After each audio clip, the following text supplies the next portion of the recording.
देखिए, मैं इस वीडियो की स्टार्टिंग में ही आपको बता रहा हूँ कि ये वीडियो आप लास्ट तक ज़रूर देखिएगा, क्योंकि इस वीडियो के थ्रू आपको बहुत सारे करंट अफेयर्स समझने को मिलेंगे। साथ ही साथ बहुत सारे कॉम्पिटिटिव एग्ज़ाम्स में इस वीडियो से डायरेक्ट क्वेश्चंस भी पूछे जा सकते हैं इस टॉपिक से रिलेटेड। ऐसा सोचते हैं कि अगर भारत के जितने भी सिक्योरिटी फोर्स हैं, उन सभी को एक करके मर्ज कर दिया जाए, तो भारत का फोर्स सिक्योरिटी स्ट्रक्चर कैसा दिखाई देगा। For example BSF, SSB, ITBP, Assam Rifles, इन सबको मिलाकर एक कर दिया जाए तो भारत का सिक्योरिटी फोर्स कैसा नजर आएगा।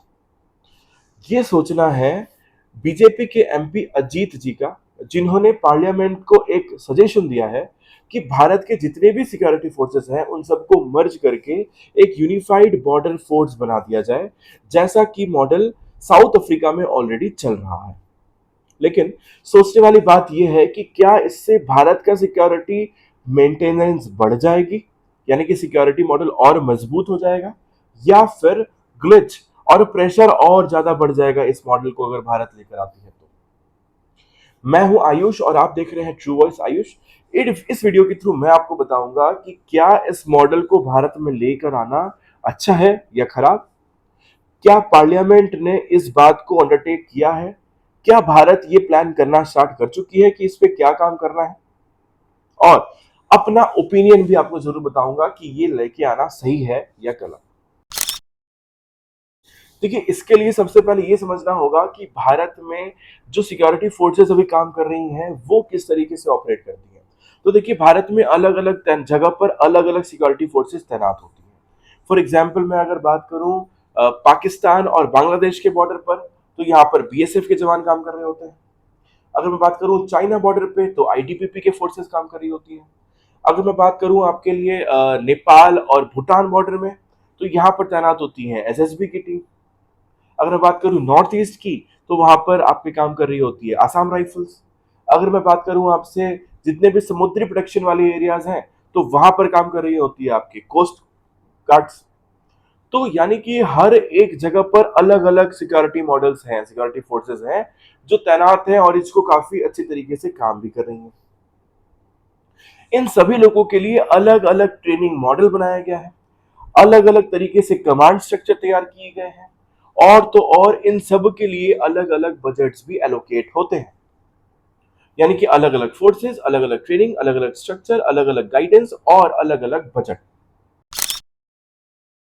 देखिए, इस चीज को लेकर जो बीजेपी के एमपी हैं अजीत जी ने बताया कि अभी तक जितने भी फोर्सेस काम कर रही है भारत में वो अलग अलग डिवाइडेड है, लेकिन अगर सेंट्रलाइज्ड हो जाए तो कमांड करना इजी हो जाएगा। और अगर कमांड एक ही जन करने वाला है तो इफिशियंसी का लेवल काफी अप होता चला जाएगा, जिससे रिसोर्सेज को हम अच्छे से यूटिलाइज कर सकते हैं। जैसे मैं आपको एग्जांपल के तरीके से समझाऊं कि साउथ अफ्रीका में SANDF एक फोर्स चल रही है, south African nation defence force, SANDF।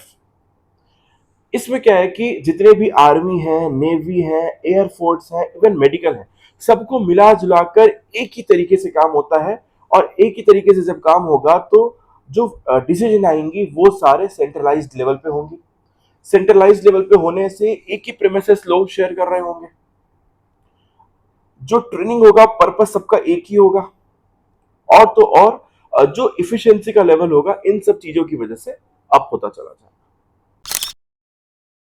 देखिए, अगर मैं इंडिया के पॉइंट ऑफ व्यू से बात करूं तो yes, there are some benefit जो भारत को डेफिनेटली होंगे, जैसे कि कोऑर्डिनेशन काफी ज्यादा स्ट्रांग हो जाएगी। जैसे मैं एग्जांपल के लिए आपको बताऊं कि कभी अगर चाइना के बॉर्डर में टेंशन हो गई, तो आईडीपीपी को और आर्मी को कोऑर्डिनेशन में हल्का सा लैग फेस करना पड़ता है। तो अगर कोऑर्डिनेशन बेटर होती है तो लैग कम हो जाएगा और हम क्विक कोई भी काम को एक्शन के तौर पे लेकर कर सकते हैं।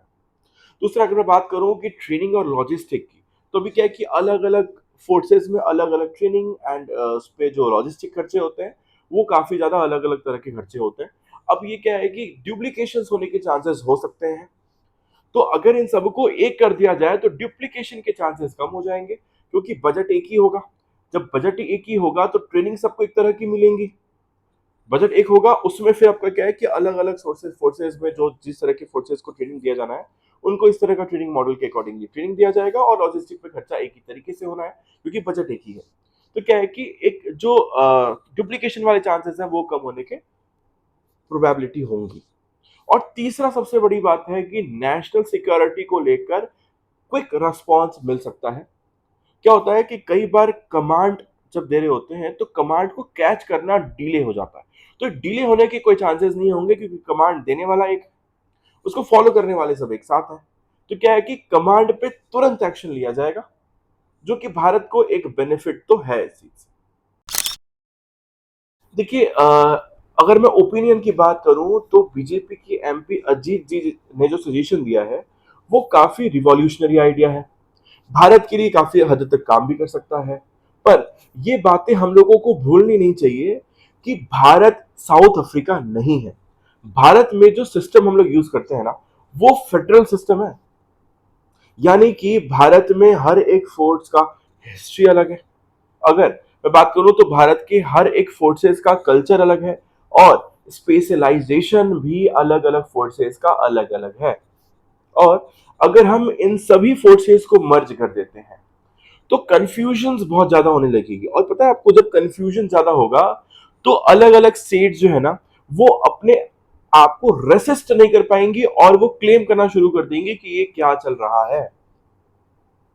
और तो और अगर मैं आपको बताऊं कि आर्मी और जो आपकी पार्लियामेंट्री फोर्सेस हैं इन दोनों के ओवरलैप होने के चांसेस भी बढ़ जाएंगे अगर हम ये नए मॉडल को लेकर आते हैं तो।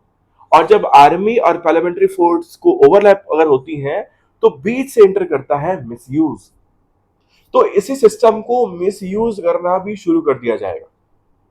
और सोचने वाली बात यह है कि हर एक फोर्सेस की ट्रेनिंग अलग तरीके से होते हैं, उन पे खर्च भी अलग तरीके से होता है। और कमांड कौन देगा, सबसे बड़ी बात, क्योंकि हर एक फोर्स में एक एक सीनियर ऑफिसर्स हैं जो अपने टीम को कमांड करते हैं, उसके अकॉर्डिंगली पूरा टीम काम कर रही होती है। लेकिन अगर सारे जो सीनियर्स हैं उन सबको एक साथ रख दिया जाए तो हर एक सीनियर पर्सन अपने टीम में क्या प्रॉब्लम चैलेंजेस आती थी उसके अकॉर्डिंगली ही सजेशन निकाल के देंगे। क्या वो सजेशन पूरे टीम एज अ होल के लिए काम कर पाएगा? तो the answer is absolutely no.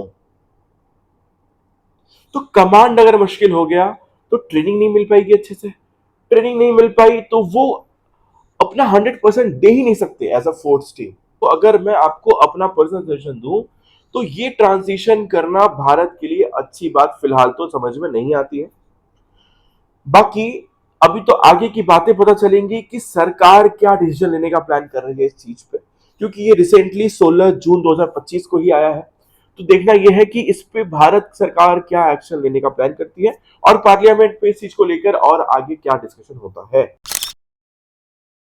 तो अब आपने ये चीज समझ लिया कि भारत में वन आर्मी फोर्स होना जरूरी है या नहीं, होना चाहिए या नहीं, पूरी चीजें आपने समझ ली। तो अब आप कमेंट बॉक्स में लिखकर ये जरूर बताएं कि आपके हिसाब से क्या लगता है कि भारत को साउथ अफ्रीका वाला पॉलिसी इंडिया में अपनाना चाहिए या नहीं।